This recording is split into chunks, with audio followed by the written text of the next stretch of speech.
subscribe channel Truth.id dan aktifkan lonceng notifikasi untuk mendapatkan informasi seputar live streaming dan video khotbah terbaru. Posisi tombol subscribe berada di kanan atas channel kami dan jangan lupa nyalakan loncengnya.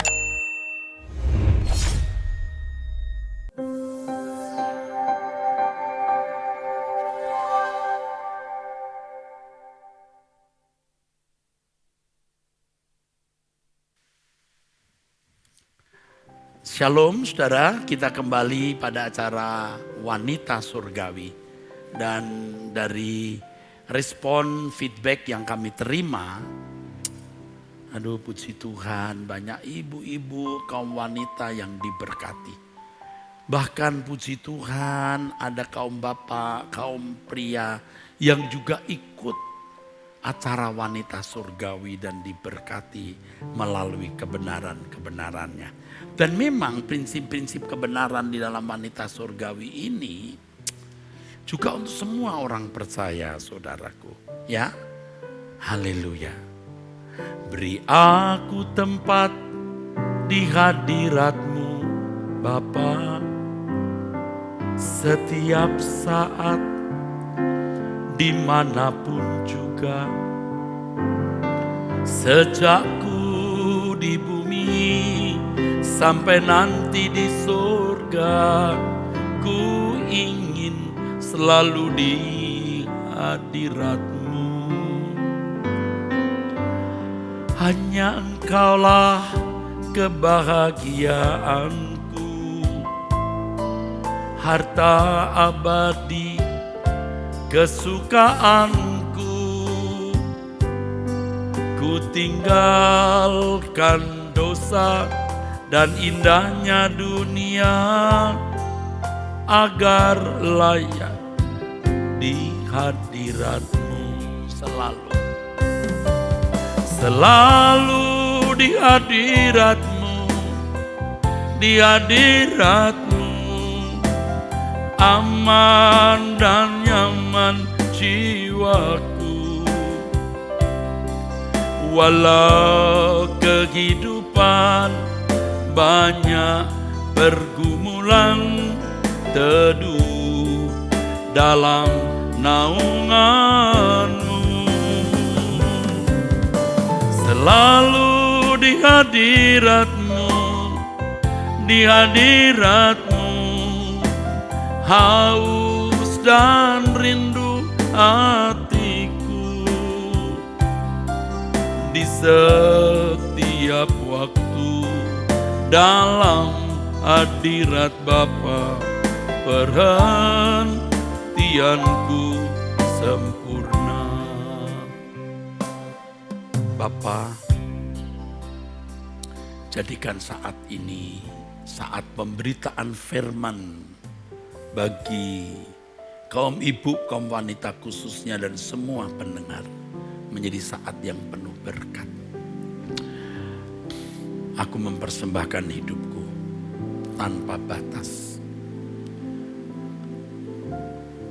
Sebisa-bisanya Bapa, semaksimal mungkin, agar menjadi juru bicara-Mu yang menyampaikan firman yang murni. Bapa, terima kasih. Berbicaralah kepada kami, khusus kepada kaum ibu, kaum wanita, dan kepada semua yang ikut mengikuti acara ini. Dalam nama Putra-Mu, junjungan hidup kami Tuhan Yesus Kristus. Amin. Beri aku tempat di hadirat-Mu, Bapa, setiap saat, dimanapun juga. Sejak ku di bumi sampai nanti di surga, ku ingin selalu di hadirat-Mu. Hanya Engkaulah kebahagiaanku, harta abadi kesukaanku.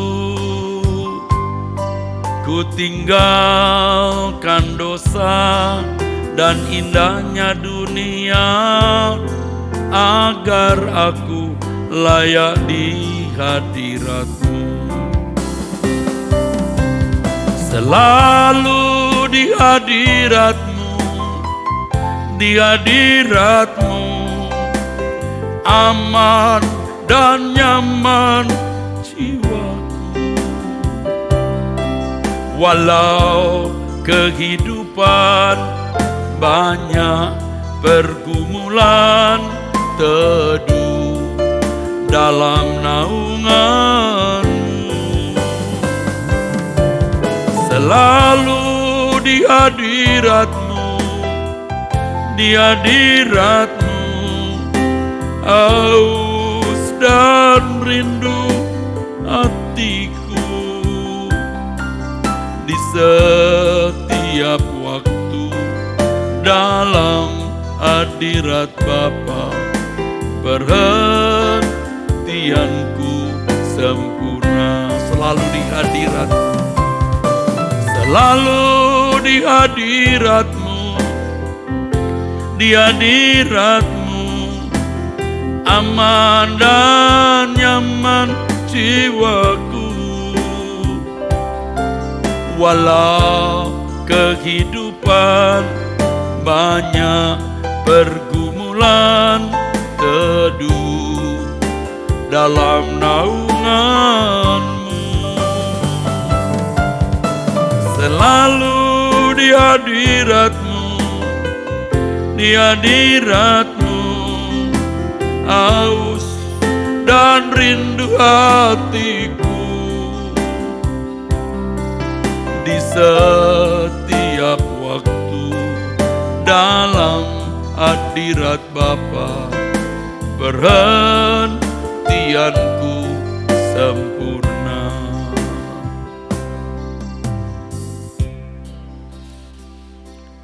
Saudaraku sekalian, kaum ibu, kaum wanita, sederhana tetapi prinsip. Tuliskan ini, goreskan ini di dalam hatimu. Bahwa Allah itu hidup. Ada Allah yang nyata. Ada Allah yang hidup. Ingat, dan Allah yang hidup adalah Allah yang maha hadir. Jadi dimanapun kita berada, Allah hadir. Nah, dunia kita itu sudah menjadi begitu fasik. Fasik itu artinya tidak takut akan Allah dan tidak peduli hukumnya, tidak peduli perasaan Allah. Ini dunia yang benar-benar ateis, yang tidak percaya Allah itu ada, atau yang tidak merasa perlu Allah. Jadi Allah dipandang tidak perlu ada. Bagi sebagian besar manusia hari ini, baik yang beragama maupun non beragama, itu memandang Allah sudah mati. Bahkan di negara yang bersila ketuhanan yang Maha Esa, kelakuan manusia-manusianya menunjukkan seakan-akan Allah itu tidak ada. Kalau rumah diberi CCTV, bisa dilihat aktivitas yang terjadi di rumah itu. Atau kita bisa melihat aktivitas orang-orang di rumah itu. Lihat, pegawai, pembantu rumah tangga, tentu tidak semua ya, asisten rumah tangga. Kalau tidak ada majikan, dengan ada majikan itu beda. Pernah suatu kali dijumpai seorang pembantu rumah tangga meninggal dunia di kolam renang milik tuannya. Sementara dia mengambang itu, dia masih pakai baju lengkap. Ternyata memang kalau majikannya tidak ada, dia suka berenang, tapi di pinggir-pinggir yang tidak dalam. Entah bagaimana dia kepleset masuk ke dalam, mati. Ya gak ada bos, tidak ada majikan. Dia bisa berani duduk di sofa yang biasa diduduki majikannya. Bosnya gak ada, majikan gak ada. Nonton TV yang lebar, padahal di kamarnya sendiri ada TV yang ya mungkin hanya 20 in atau 24 in atau mungkin malah 14 inch. Wah, tapi bos punya TV 60 in. Pengen lihat itu serial sinetron cerita berseri situ. Nggak ada bos. Ini kelakuan orang-orang yang menunjukkan bosnya tidak ada di rumah. Kelihatan kerjanya gedebak-gedebuk, buru-buru supaya cepat selesai, lalu masak-masak sendiri. Manggil pembantu tetangga sebelah masuk. Sirup yang biasa dihidangkan untuk nyonya dan tuanya dibagi untuk teman pembantu yang datang di sebelah, dari sebelah rumah. Kelakuannya menunjukkan bahwa bosnya tidak ada. Dari CCTV kita lihat, bosnya pasti nggak ada nih, nggak ada nih. Orang-orang yang mengaku bertuhan, tapi lihat kejamnya terhadap sesama. Lihat kejamnya terhadap sesama. Sewenang-wenangnya terhadap orang lain. Kelakuannya seakan-akan Allah itu tidak ada. Gusti Allah ora ono, enggak ada Tuhan itu.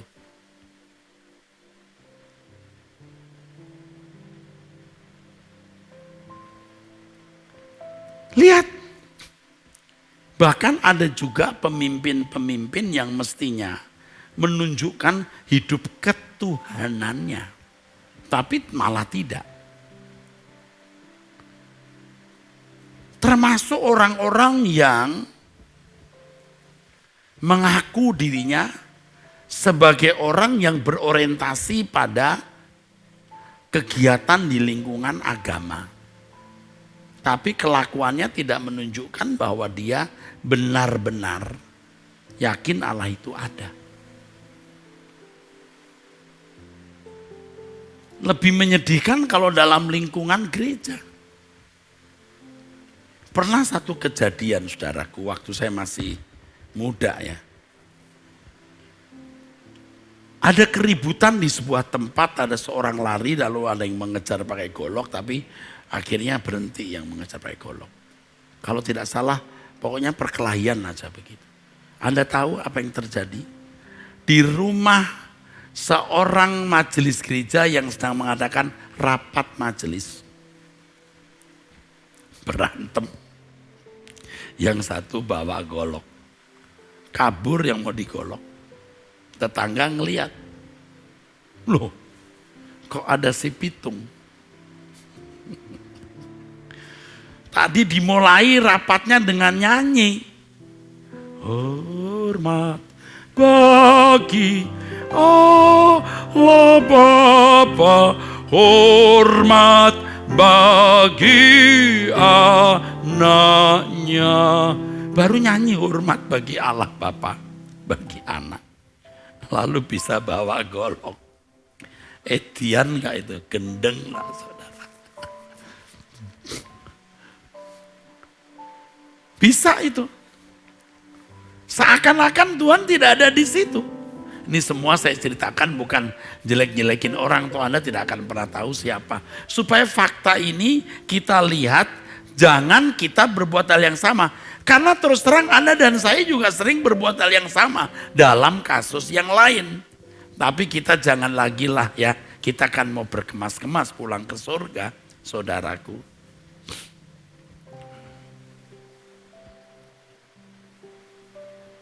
lebih sedih lagi, ini fakta lagi, ini kita kan saksikan sendiri. Di gereja aliran yang percaya Roh Kudus hadir di satu pertemuan sinode. Wah, ini betul-betul luar biasa, saudara. Sampai keamanan ikut kewalahan. Kenapa kewalahan? Karena kalau pendeta sudah marah, itu keamanan mau kasar nggak berani. Karena pendeta.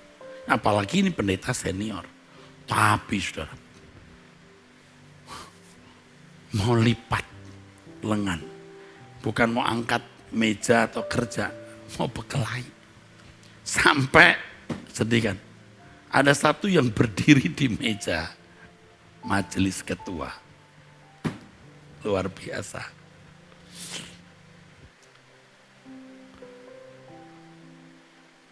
Padahal memulai acara itu lagunya begini. Lagunya begini. Roh Kudus, Kau hadir di sini. Roh Kudus, ku mengasihimu. Lah kok baru nyanyi Roh Kudus ku hadir di sini? Berkelahi begitu. Ya waktu itu saya juga belum sedewasa hari ini. Ya, walaupun saya tidak ikut perkelahian, tapi saya juga kadang-kadang setuju kepada salah satu pihak. Tapi sekarang setelah tua begini, kita baru sadar, aduh, kita kok sewenang-wenang terhadap perasaannya Tuhan ya. Ya. Ini contoh-contoh yang menunjukkan betapa mudahnya kita menganggap Tuhan sudah mati walaupun kita bertuhan. Lihat itu ibu-ibu. Kalau ngomongi ibu-ibu yang lain. Jeng ngerti gak Jeng? Itu tuh si ibu itu Jeng. Dia tuh kumpul kebo. Tuh. Kalau orang lain punya mau kumpul kebo, kumpul kambing, kumpul monyet. Itu urusan orang, kenapa sih kamu ngomongin? Kalau ternyata tidak, dia sudah resmi jadi suami istri gimana?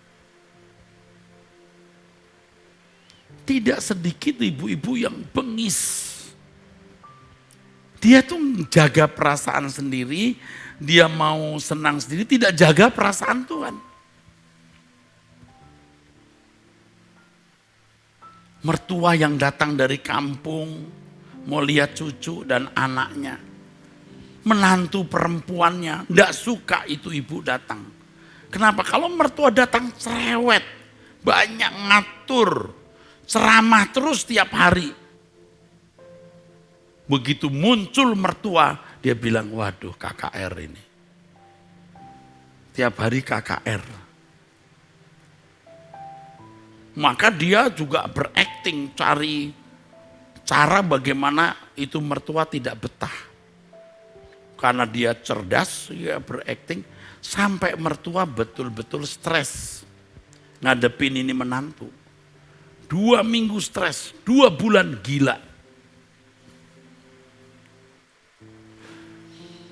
Dan itu menantu tenang-tenang saja. Dia malah bangga cerita kepada temannya. Mertua gua bikin gila tahu, biar tahu rasa dia. Loh, kok you nggak takut Tuhan? Sementara di gereja orang Kristen nyanyinya menyenangkanmu, senangkanmu, hanya itu kerinduanku. Kok bisa loh mulutnya? Padahal hidupnya tiap hari menyenangkanku, senangkanku. Begitu. Hanya itu kesukaanku. Demi kesenangannya dia sewenang-wenang. Ini contoh. Belum yang lain. Kekejaman-kekejaman dan kebengisan-kebengisan. Yang dilakukan kaum ibu atau kaum wanita. Fitnah lebih kejam dari pembunuhan, betul. Nah, belum tahu kenyataannya sudah mempercakapkan. Kamu tahu nggak katanya? Tuh katanya. Makanya ada ibu-ibu, ini benar yang berkata begini. Pak, saya enggak mau ke kebaktian kaum wanita, komisi wanita, saya enggak mau. Saya lebih baik kebaktian aja di umum. Loh, kenapa? Jawabnya gini, waduh Pak, ibu-ibu itu paling banyak mulutnya. Loh. Nah, ini semua fakta. Jadi kita mau berubah, saudaraku. Ya.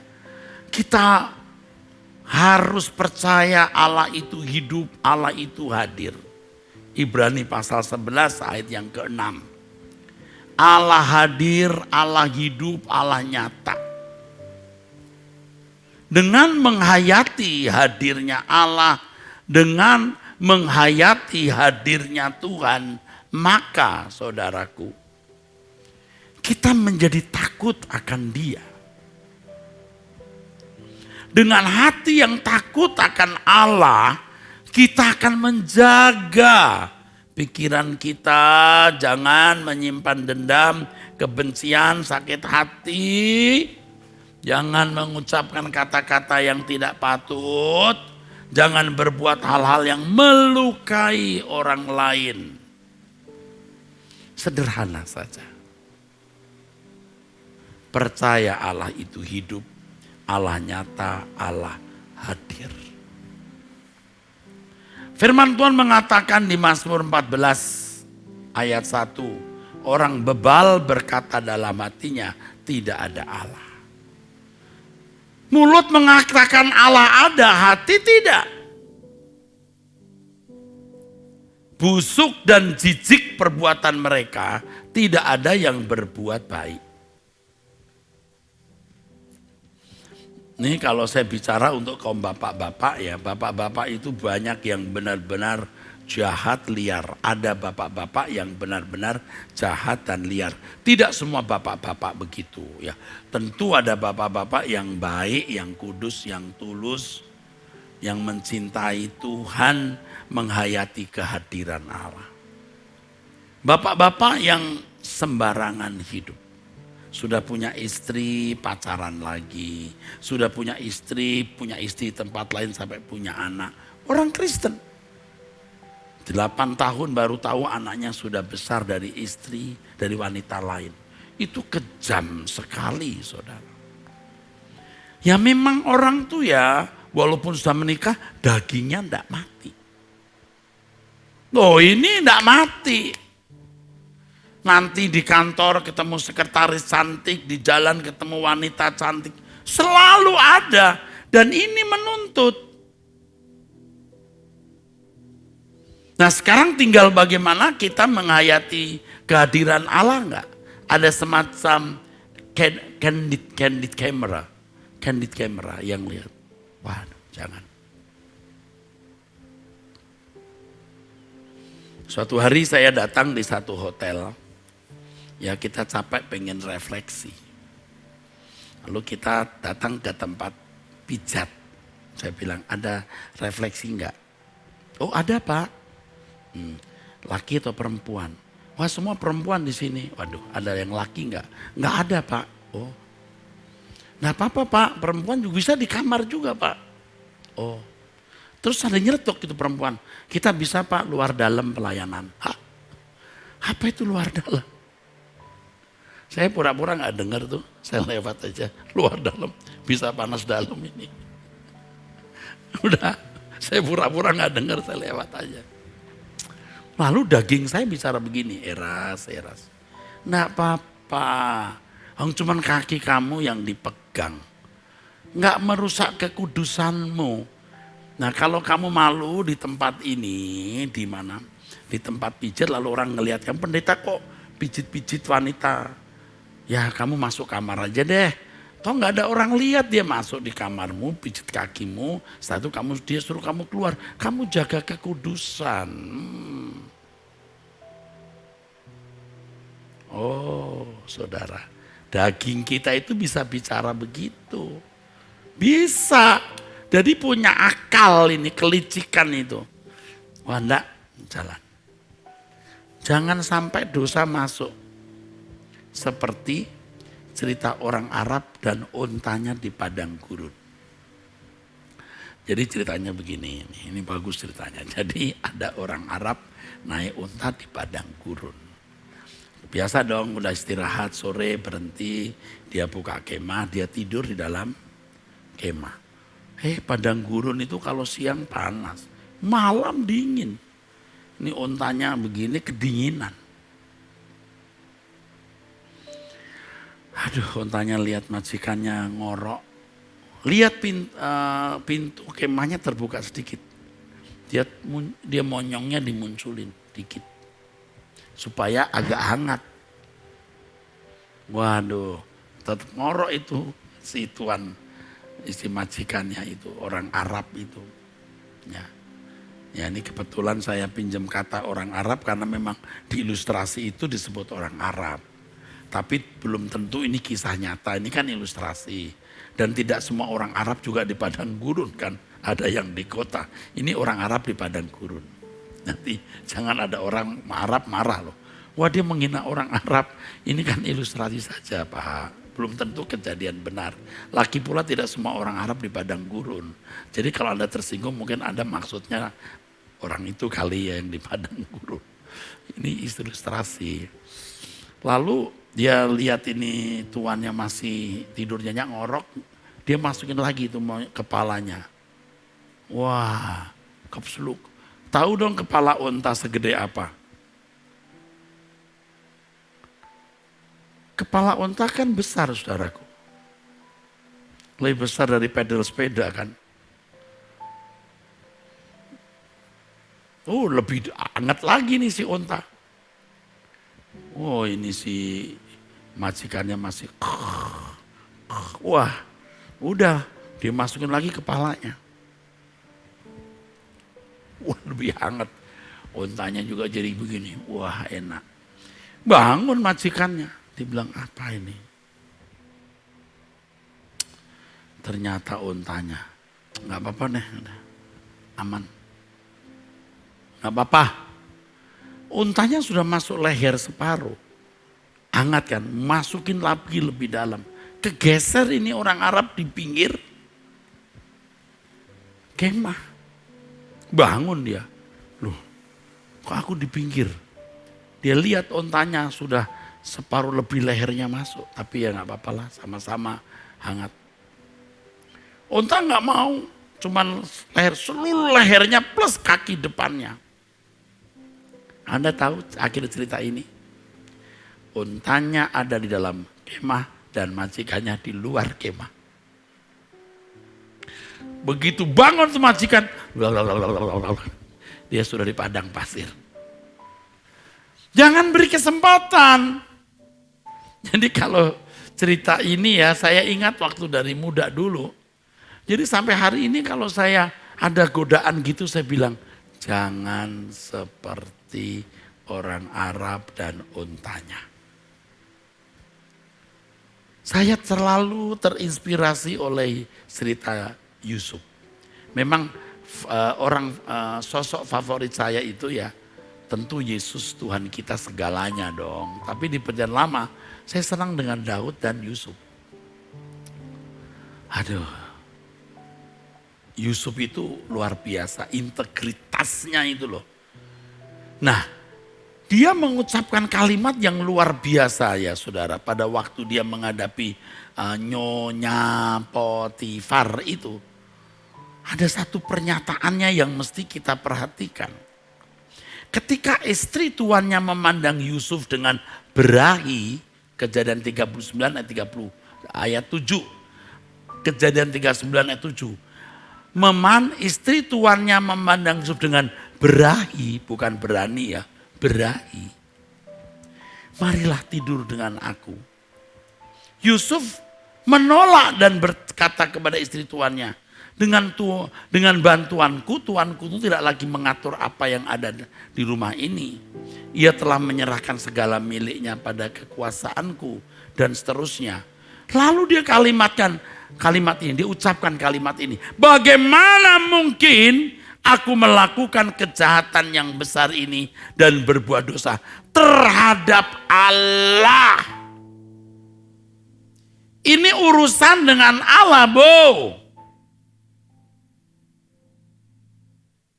Jadi ketika Anda punya tawaran dosa, maaf bos, ini bukan urusanku dengan bos saja. Dengan Allah.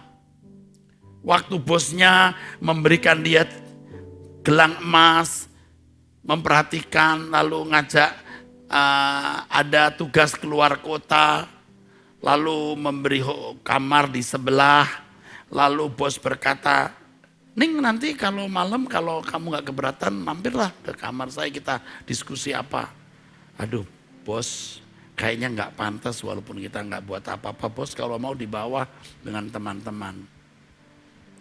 Kenapa bos taruh saya di lantai atas beda sama teman-teman dan berdampingan dengan kamar bos?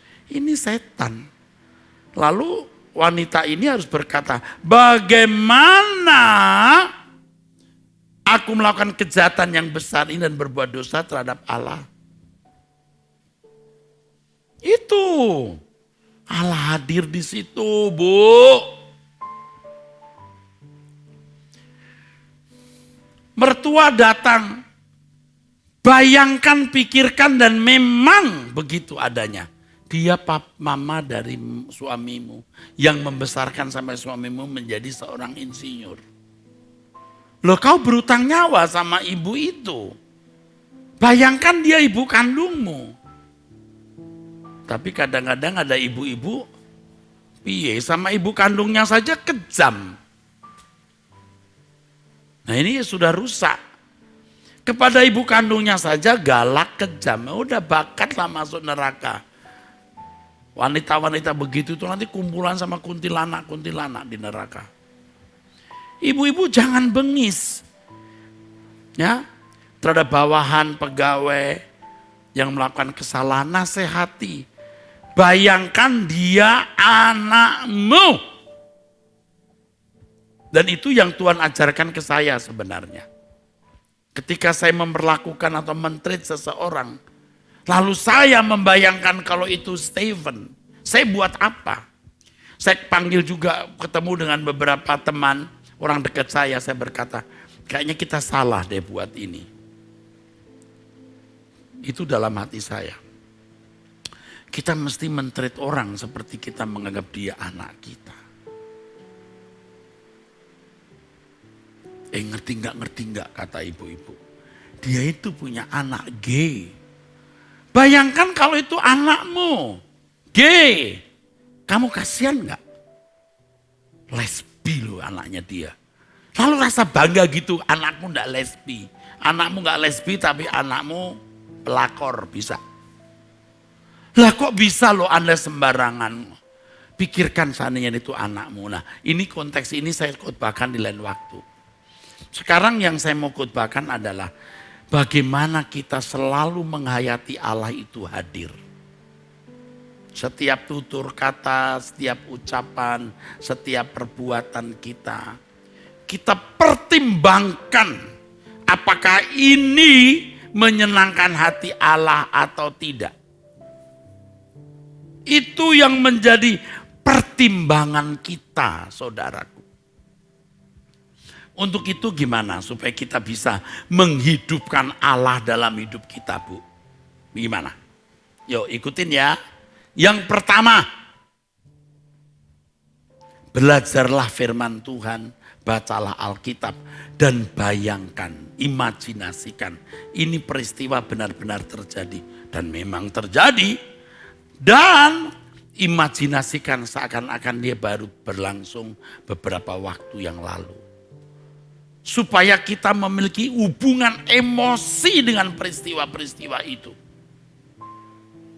Saya membaca tulisan Paulus beberapa kali menangis. Air mata saya mengalir, saudara. Saya membayangkan bagaimana Paulus di dalam kesepiannya melayani Tuhan. Saya menangis. Seakan-akan Paulus masih hidup. Sedang di dalam penjara menulis surat-suratnya. No friends, no family, no home, no house, no financial support. no financial support. Tapi dia setia. Maka Paulus, waduh saudara, kalau saya membaca tulisan Paulus, saya sering membayangkan ini saya nih. Saya mau seperti ini nih. Dengar firman dan bayangkan, imajinasikan itu nyata, itu ada dan baru berlangsung.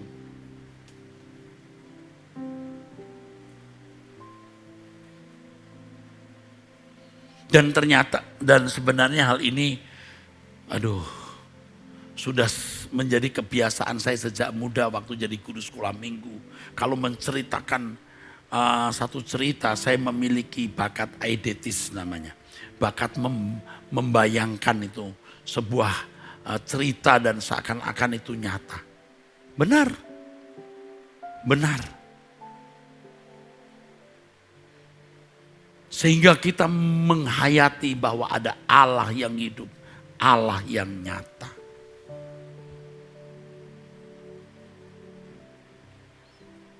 Jadi pada waktu kita membaca Alkitab, kita membayangkan kisah-kisah dalam Alkitab. Wah, hati kita betul-betul bergelora, bergolak. Karena kita masuk dalam pergumulan orang-orang pada zaman itu ketika mereka berinteraksi dengan Allah. Yang kedua, miliki kehidupan doa, pertemuan dengan Tuhan. Kalau kita yang sudah usia tua begini mestinya paling tidak 30 menit saudara. Ya jangan hanya 15. Sekarang ada doa pagi. Tolong deh tiap jam 5 pagi ikut doa pagi. Ya. Tanya ke sekretariat GSKI Rehoboth Kelapa Gading supaya mendapatkan ID dan passcode-nya. Ikuti Truth ID, selalu muncul itu doa pagi. Aduh saudara indah. Saya tidak bermaksud meninggikan diri saudaraku. Saya gak boleh banyak cerita, takut nanti salah mengerti. Saya sering bangun jam 1, jam 2 pagi, saya berdoa sampai subuh. Akibatnya apa sekarang? Itu jadi irama. Tidur jam 11, bangun jam 1, jam setengah 2. Tidur jam 11 masih bangun juga jam setengah 1. Tidur jam 9 apalagi 9 sore, 9 malam saya tidur. Jam 12 biar kayak pagi. Seger banget. Itu saya pakai berdoa dan tidak sedikit lagu-lagu yang saya karang itu lahir dari doa-doa itu. Saya mencoba mencari wajah Tuhan. Saya selalu mencoba mencari wajah Allah, saudaraku. Dan itu menjadi kesukaan hidup, kebahagiaan hidup, saudaraku. Jadi hayati cerita Alkitab seakan-akan baru terjadi. Yang kedua, miliki pertemuan perjumpaan dengan Tuhan. Yang ketiga, harus di dalam satu kesadaran memerintahkan syaraf dan jiwa kita untuk mengakui Allah itu beserta, Allah itu hidup, Allah itu hadir. Perintahkan jiwamu, pikirkan, hayati Allah ada. Allah melihat aku, Allah bersama aku. Perintahkan jiwamu tetap di dalam kesadaran ini, saudaraku. Jangan diam, perintahkan. Aku ada di hadapan Allah. Sudah belajar begitu saja, meleset kadang-kadang kita. Tiba-tiba ada satu keadaan di mana membuat kita murka, marah, siut kita berbuat salah. Aduh, kenapa aku bikin salah? Sampai sakit hati kita. Aduh Tuhan, kenapa aku bikin salah?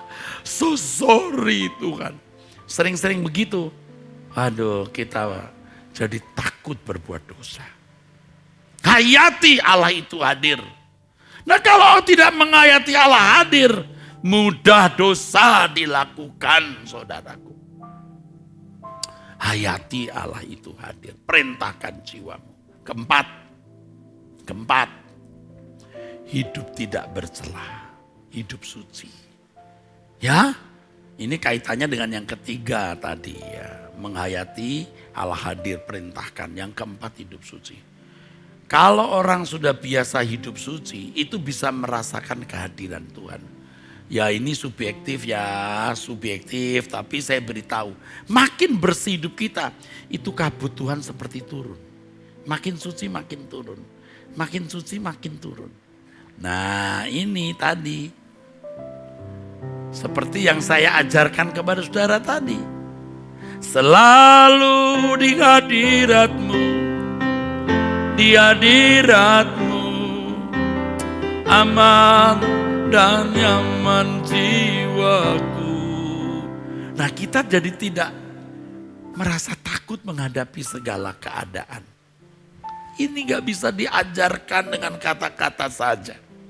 Ibu-ibu, kaum wanita, bapak-bapak, saudara sekalian yang mendengar khotbah ini harus belajar mengalami keadaan itu.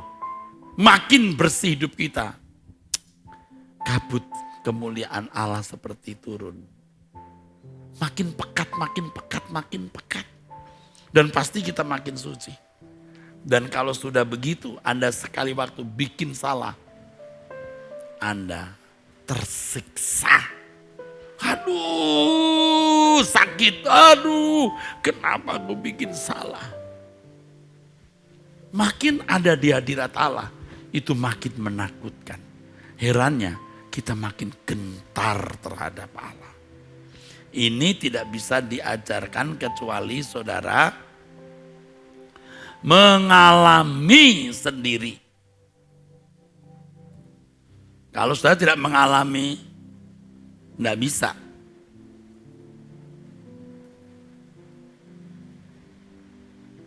Kalau saudara tidak mengalami sendiri, nggak bisa.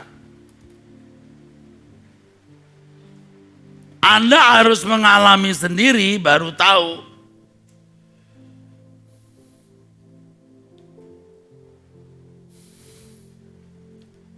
Jadi wanita surgawi pada episode ini judulnya selalu di hadirat Tuhan. Ya, ingat ini saudaraku sekalian. Baca Alkitab seakan-akan baru terjadi.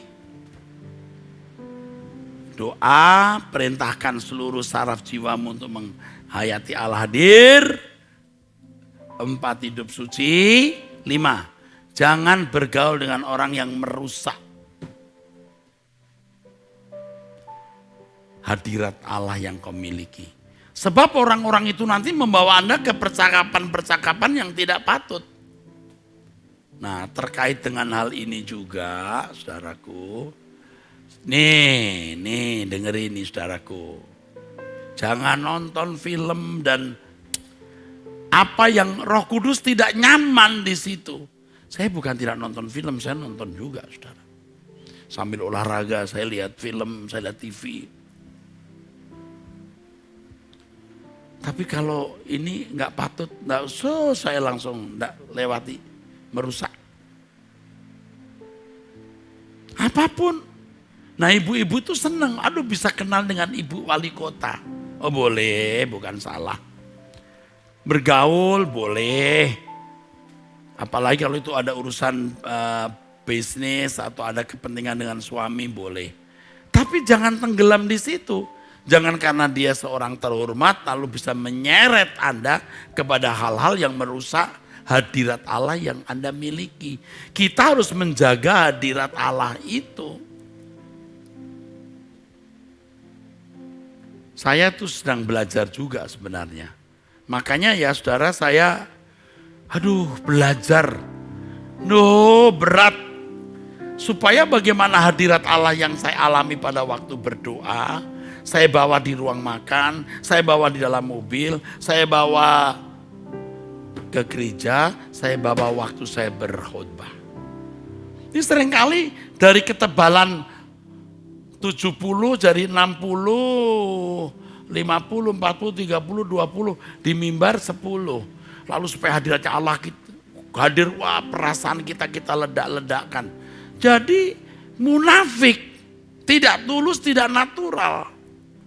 Nah, saya bersyukur dengan tiap hari doa jam 5 pagi, di mana dihadiri lebih dari 2.200 sampai 2.300, dan lalu lintasnya bisa sampai 2.800 sekian kalau tidak salah menurut yang yang menjadi operator ini, saudaraku, ya sekitar 2.200 lah yang konstan terus.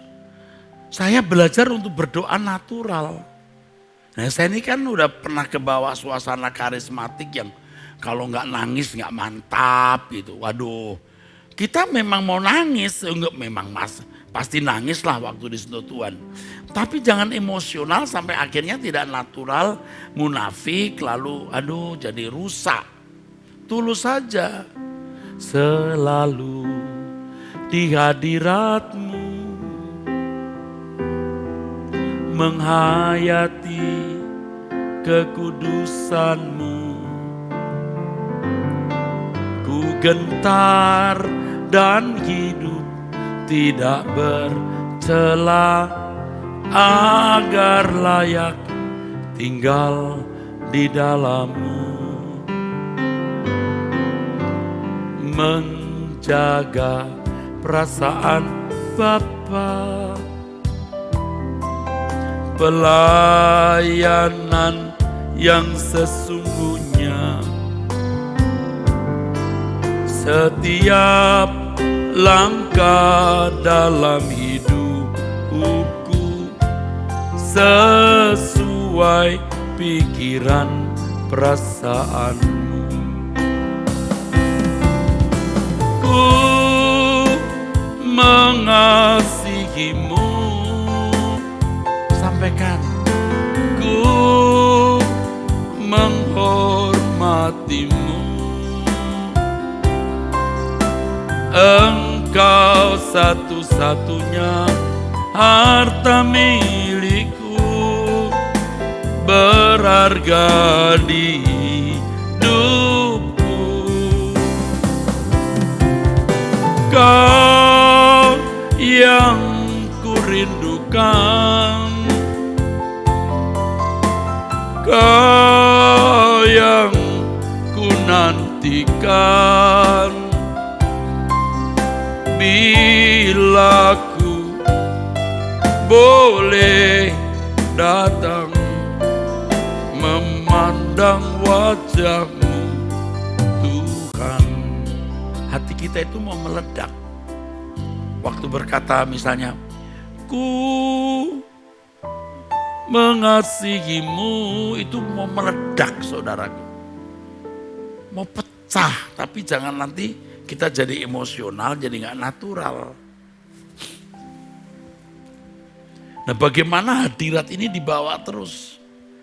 Kau yang kurindukan,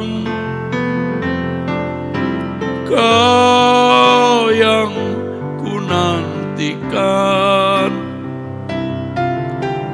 Bila ku boleh datang memandang wajah-Mu, Tuhan. Memang kadang-kadang pikiran saya ada nakalnya. Saya membayangkan wajah Tuhan Yesus sebisa-bisanya. Lalu saya membayangkan kalau suatu hari saya bertemu Tuhan, lalu saya ngomong apa ya. Dan saya menemukan satu kebenaran. Kalau saya bisa sampai tingkat tidak merasa memiliki apa-apa, dan benar-benar saya rela persembahkan, dan benar-benar aku klaim menjadi milik Tuhan semua, aku gak punya apa-apa. Wah, itu hati kita pecah, saudara. Tuhan, aku tidak punya apa-apa lagi. Aku mau pulang bertemu dengan Engkau. Nama baik pun tidak kumiliki, Bapa. Yang kujaga selama puluhan tahun rasanya aku dirusak. Tapi aku mau pulang bertemu dengan Engkau, dan Engkau yang kenal hidupku. Yang asli keadaanku Engkau yang tahu. Nah ini suasana hadirat ini kita bawa. Ibu-ibu punya persoalan banyak. Mungkin ada di antara ibu-ibu yang nyaris mau bunuh diri. Kalau saudara bisa merasakan hadirat Allah ini, ibu-ibu, kaum wanita, engkau jadi kuat. Engkau tidak memanjakan perasaanmu. Engkau jadi kokoh. Karena Tuhan besertamu, Dia mendampingi engkau. Jadi saudaraku, sederhana. Yakin dan hayati Allah itu ada. Yakin hayati Allah itu hidup. Engkau tidak sendiri. Engkau bisa dikhianati orang tua sendiri. Ditindas oleh mertua, dikhianati oleh suami, atau didurhaka oleh anak. Allah tidak meninggalkan engkau. Ia setia. Hayati, alami Allah yang hidup. Yang berkata, aku menyertai kamu sampai kesudahan zaman. Jangan meragukan kasih Tuhan.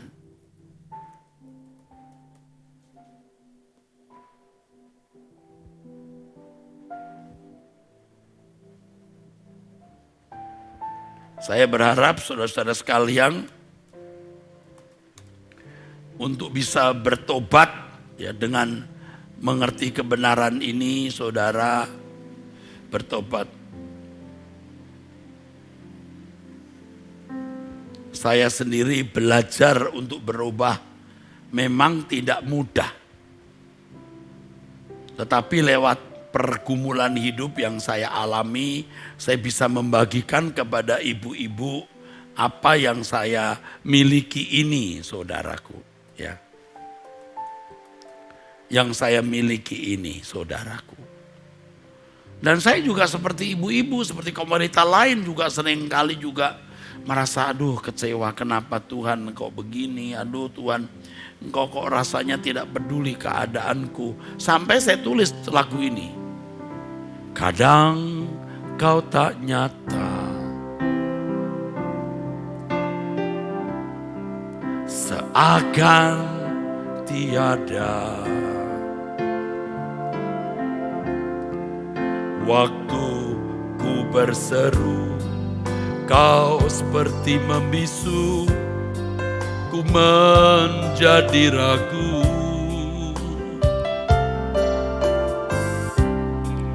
Hatiku bertanya, Tuhan kau di mana? Saat ku butuhkan, tiada jawaban, ku merasa kau tinggalkan. Kau ajar ku dewasa, segala perkara tetap percaya. Kau ajar ku mengerti segala hal yang Bapa ingini. Lewat semua teruji setia, seperti Yesus menderita. Emas yang murni telah teruji, indah di mata Bapa. Ada dua lagu saya yang temanya seperti ini. Ada lagi lagu yang berjalan di lorong gelap, tak kulihat hadirmu, seakan aku sendiri. Kau tidak bersamaku. Jalan hidup makin berat, jiwa terasa penat. Namun ku tetap percaya Engkau Bapa yang setia. Jadi saudara, lagu ini semua melukiskan keraguan, seakan-akan Tuhan tidak beserta. Nah itu rusaknya hidup kita ketika kita gagal menghayati kehadiran Allah. Gampang berbuat dosa, takut, khawatir, cemas, jadi duniawi. Wah, rusak saudara. Jadi rusak kita saudara. Saya percaya kalau Tuhan mau memberkati kita,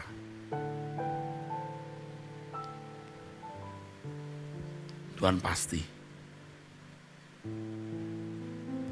akan memberkati kita dengan satu, kehadirannya. Kehadiran Tuhan lebih dari semua berkat.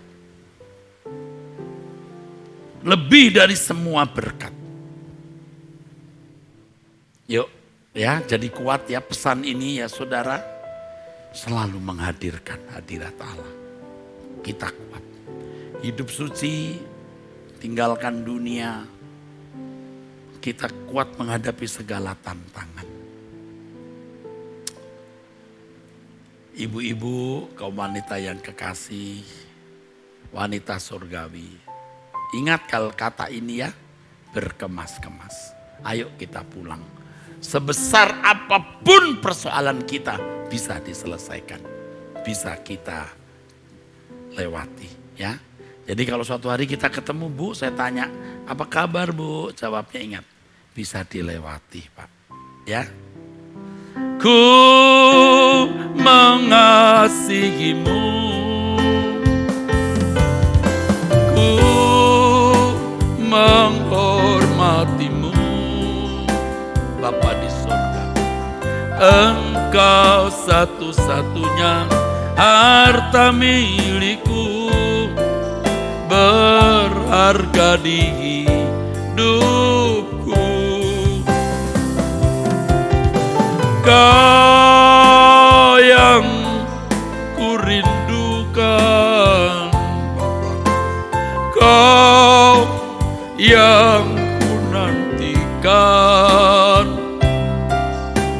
Bila ku boleh datang memandang wajah-Mu Tuhan, Kau yang kurindukan, Kau yang kurindukan,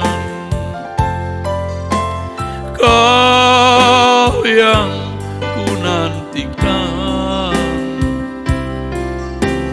Bila ku boleh datang memandang wajah Tuhan. Tuhan memberkati semua ibu-ibu kaum wanita yang mengikuti suara kebenaran ini. Wanita surgawi yang dipersiapkan menjadi putri-putri kerajaan surga. Dalam nama Tuhan Yesus Kristus. Amin. Sampai jumpa pada acara wanita surgawi ke depan.